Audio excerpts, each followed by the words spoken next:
آج میں اور آپ عید کے اس دن میں جب کہ اللہ کی بڑائی بولنے کے لیے اور اس کے حضور شکر کے سجدے بجا لانے کے لیے یہاں بیٹھے ہیں، تو ہمیں مواسات کا رنگ اس عید کے موقع پہ خاص طور پہ اپنے اندر یوں اترا ہوا محسوس ہونا چاہیے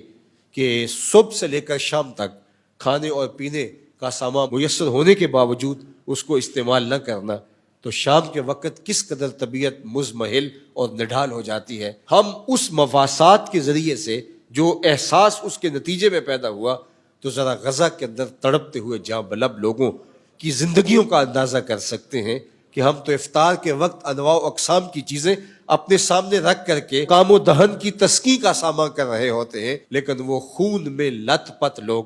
کس طرح اپنی زندگی کے شب و روز بسر کر رہے ہوتے ہیں۔ اور یہ ایک تصویر جو آپ نے سوشل میڈیا کے اوپر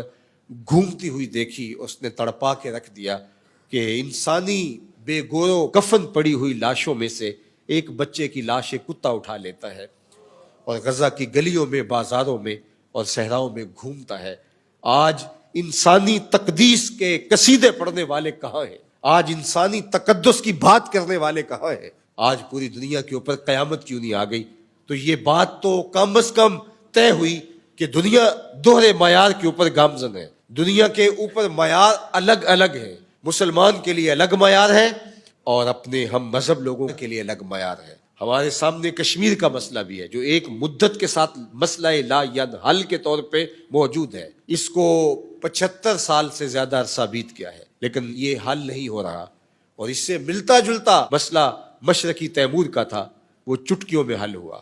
مسئلوں کی نوعیت تو ایک طرح کی تھی، لیکن یہاں کٹنے والے، جان دینے والے، یتیم ہونے والے بچے مسلمان تھے، اور مشرقی تیمور کے اندر جو کٹ رہے تھے وہ عیسائی تھے۔ لہٰذا یہاں معیار اور ٹھہرا اور وہاں معیار اور ٹھہرا۔ تو یہ دنیا کے اوپر دو الگ الگ ضابطے چل رہے ہیں، لیکن میں سمجھتا ہوں کہ عید کے موقع پہ امت مسلمہ کو یہ طے کرنا ہوگا کہ جب ہمارے ساتھ یہ سلوک اور رویہ پوری دنیا نے روا رکھا ہوا ہے اور وہ بڑی ڈٹائی کے ساتھ چٹے دن میں ہمارے ساتھ جو ظلم کرتے ہیں اور انہیں شرم اور حیا بھی نہیں آتی، تو امت کو شرم کر کے، امت کو خود حیا کر کے اتحاد اور اتفاق کا راستہ اختیار کرنا چاہیے۔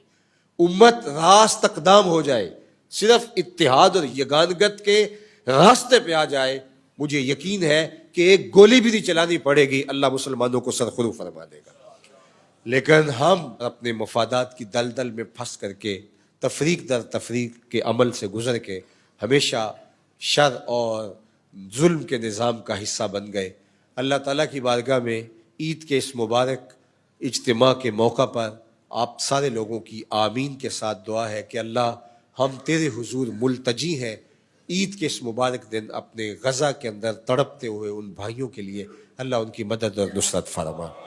اور ان کی اعانت فرما، اپنا خاص کرم فضل ایک ایک لمحہ ان کی زندگی میں اتار دے۔